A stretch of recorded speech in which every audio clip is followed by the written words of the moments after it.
because of the Web3, because of the underlying technology, we as users are able to literally own the assets that are emitted by the platform that we are using. For example, if you can think about loyalty programs in e-commerce, any points that you are gathering in Web3, this is on your wallet and you are owning that, so you can do whatever you want with it, which is really important and gives a lot of new different opportunities and use cases, especially around the democratization of any tokenized digital asset that you can think of.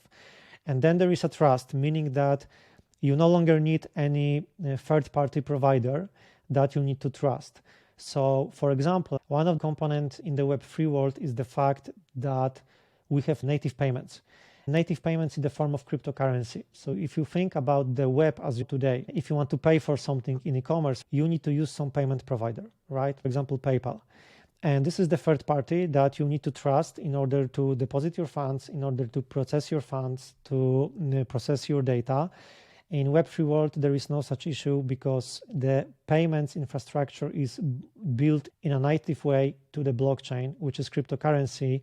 So there is no need for anyone to be third-party provider to enable the payments because they are built in from scratch. And there are 4 core ideas behind Web3, which are a little bit of double-edged sword because of the fact that they do exist. They can bring a lot of good stuff for you, for the community, for the project itself.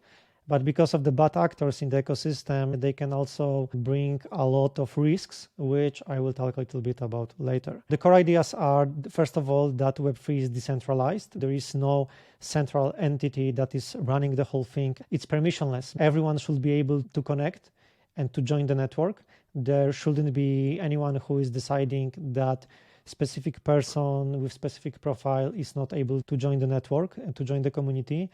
Has native payments, so something that I already mentioned, and it's trustless. You don't need to trust anyone because the trust is built in the consensus in a way that you can trust that the transactions you are doing are verified and are safe. So if you will compare how it looks like from the building blocks point of view, so Web2 like Facebook or LinkedIn and Web3, what you can see on the left side, there are users which are interacting with the front end, which is your web browser, and this is the layer that you are interacting with.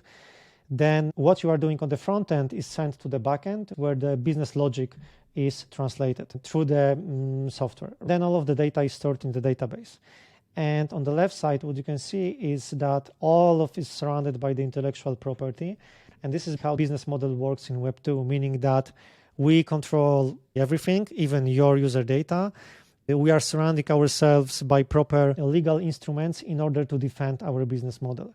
So comparing to Web3, there is a totally different case. There are still users, but users are in control of their own data. Users are connected to the business logic executed by smart contracts, but they're interacting through the clients, which is still front-end. But the difference is that anyone is able to develop client for your protocols on the smart contract layer.